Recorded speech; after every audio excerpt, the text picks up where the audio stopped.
Hello everybody, welcome back to my wood shop. Today's project is going to be something real quick and easy to make. Little wooden bookmarks. And they can easily be cut out on the scroll saw. All you need to get is a piece of wood, cut it down to about a 1/16 of an inch, glue on a pattern, and cut it out. So we'll show you the easy steps involved in making this, so stick around. Alright, so the first thing you're going to need is obviously a piece of wood that's been cut to about a 1/16 of an inch.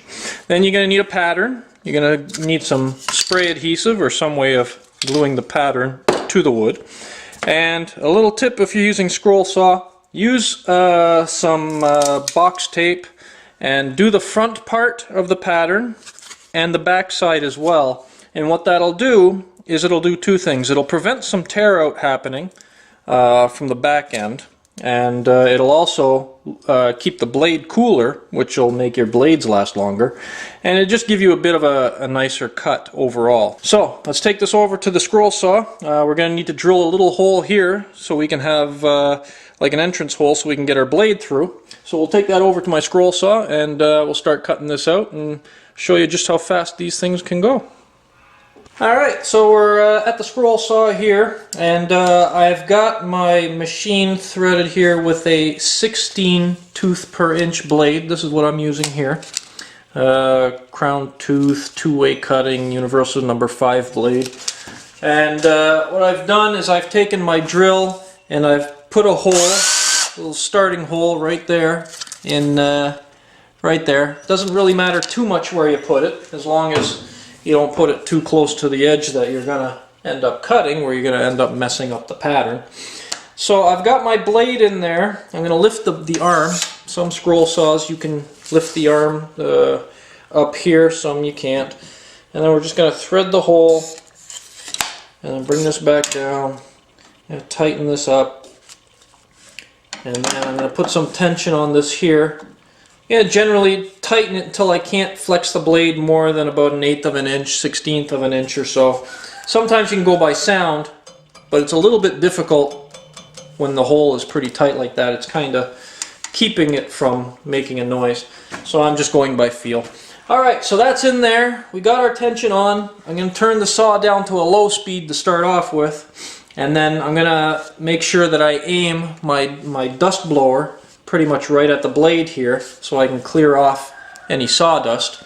So I'm going to zoom in here just a little bit to give you a better view, and then we'll start cutting and see how this turns out. So here we go.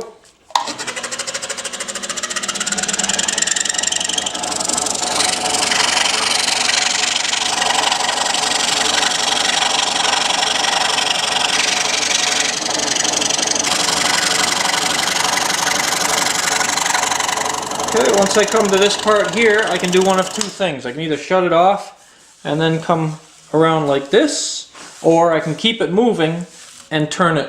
But I don't really like making really sharp turns with the blade going and then make the turn. I prefer, if I can, shut off the machine, then make my workpiece turn and then start it up again.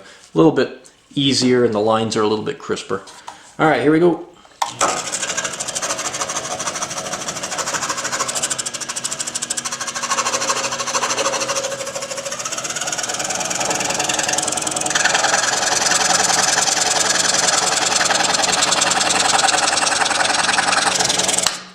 Okay, turn it off, get ready to make this turn here.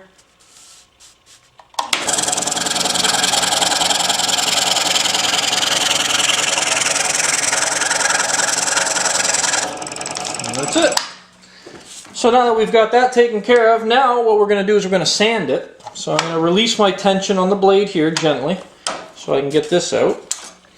And then I'm going to remove the clamps from my zero clearance table here, just because I'm not going to be able to thread my sandpaper through. So then I get my sandpaper, just like I showed you in another video there. You just get yourself a piece of sandpaper and you fold it in half. You just cut it about 1/2 inch or so, fold it in half, get it threaded in there. Okay, I'm going to tighten it at the bottom, just like I'm tightening in a scroll saw blade. The exact same thing, nothing special, nothing different. Okay, I'll tighten that down there. Now, sandpaper is not nearly as strong to tension as it is an actual blade, so you got to be a little bit careful with that. Nowhere near as much tension as what was before. With the blade, I can probably put it to about between 3 and 4. With sandpaper here, I'm going to about even just a half, even a 1 setting if you're using a DeWalt DW788 is a scroll saw I'm using here. Alright, so here we go. I'm going to turn the speed down to low. I'm going to turn this on, and what will end up happening is I'm going to use the sides of the sandpaper here to sand the inside contour. So all we do is this. It doesn't require heavy pushing, and then I spin this around and then I can do the other side. Don't even have to spin it around. I could have just used the other side. It just depends on how you're comfortable with sanding. After a while, you'll need to switch. Instead of using always the left side of the sandpaper, instead of always using, you know, the one side, then come over and use the other side, because you'll eventually wear out the one side. Okay, so you go like that, bring it around. That's the end of that, and then the inside. There, and if I have a sharp edge, like on the moon here, let me show you. So these sharp edges here and here, the sandpaper where it's folded, that fold in the sandpaper, not the open part, but the actual folded area, works great at sharpening those corners, because it's already basically bent to a sharp edge, to a sharp point. So I'll just kind of put a little extra tension on there if I want to sharpen it up. And if it doesn't happen to be as sharp as I want it to be here, then I just do this. That's it. And then back to the other side. That's it. And that's done. It's been sanded and that's been taken care of. Now, all I have to do is zoom out here so I can show you. We're going to take this tape off. And then once we get the tape off, then we can begin the process of sanding it. And then we just add our oil. The type of oil I'm using this time is not walnut oil. I know some of you out there have seen some of my other videos, are quite shocked by that I'm not using walnut oil.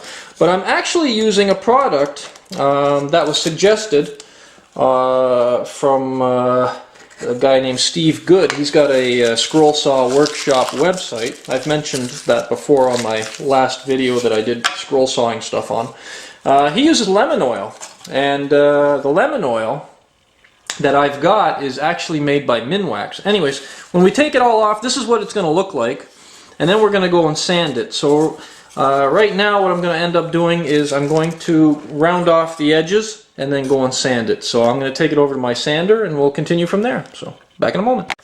Okay, so what I've got here is I've marked out, I don't know if you can see it, I've marked out here where the border is pretty much generally going to be. It doesn't have to be exactly that, but that's pretty close to it. So what I'm going to end up doing is I'm going to turn on my makeshift belt sander here. I'm going to put it on here, clean it up. I'm going to roll it over as the sanding belt is spinning. Kind of roll it over to round over the edges, put it straight down so I can flatten the sides down to the mark that I have here. And what I'm not really going to end up doing is putting it on the belt sander and holding it like this. I might get away with it on one side, but then it starts getting pretty thin where my fingers are too close to this belt. This belt moves fairly quick, so it's very easy for an accident to happen. So even me wearing this ring here is really a bad idea, but it won't come off, so I'm kind of stuck that way. Here we go. Hopefully this works out in one shot without me having to do this 500 times. So it's going to get a little bit loud, but not too bad.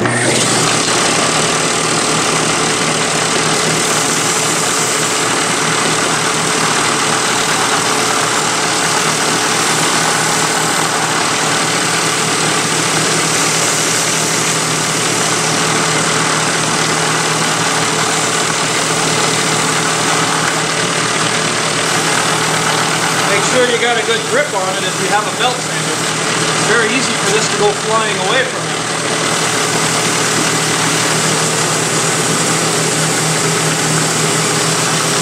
So I've got this all down to where I need it to be. So I've got some 220 grit sandpaper on here now. this isn't really in too bad shape, so I don't really have to go with a very aggressive grit.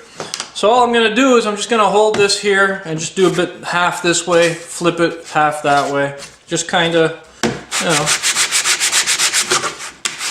have a good grip on it. Generally keep a running count of how many strokes you do. This way it's fairly even. It doesn't have to be perfect. It's not an exact science.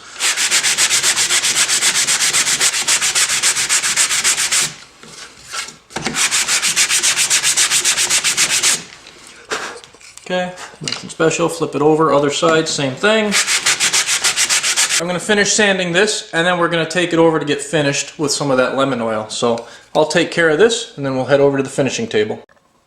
Alright, so we've got it all sanded down. It's all ready for our finish. It's all been smoothed out. It looks and feels great. This is the stuff I was talking about earlier. It's just lemon oil. And what I do is I just use this little bucket here. A lot of the times I'll just dump stuff in, but this is a little bit too big for this. So, and I don't really need to do too much. So what I would normally do, actually I think I actually made this a little bit smaller so that it would fit in there. Actually it will fit in there. So I'm going to take out my rag here. What I normally do is I just take my 1850 or the lemon oil, or if I'm using Danish oil or whatever the heck I'm using, pour some in there. Take my piece or pieces and just drop them in. Give it a little bit of a swishing around in there. Turn it over. You know, you can leave it in there to absorb if you want, but I mean it's only a 1/16 of an inch, so it doesn't require too much. So then what I do is I just take it, kind of just, you know, give it a couple of turns, shake off the excess, grab my rag. This rag is really quite saturated. It was sitting in that bucket, and that bucket was not completely empty. So I also want to get the edges and inside of there, dry it off. I'm just going to take one of these drier ones here and just kind of just give it a little bit of a buffing. That's it. And it gives you that natural kind of a finish to it. There's no... the lemon oil, it does not have any wax or silicone or, you know, dryers or fillers, nothing like that. There you go, that's your bookmark there. I'll let you have a little bit of a close-up of it and see the finish on it. See if I can get it in there. That's pretty much it. Now, you can make a bunch of these. They're quick and easy to make. But anyways, this was just a quick video to show you something like a scrap wood project, really. Something quick and easy to make. And, yeah. You know, just Merry Christmas, Bob's your uncle, and all that fun stuff. There you go. I'm reading. Here I go. I'm going to go away for the night. There you go. I got my bookmark. So that's it for me. Thank you for watching. Thank you for sticking around and putting up with me and all my rambling. And yeah, next time I'm going to make something, I'll let you know what it is. So in the meantime, go make something. Take care. Thanks for watching.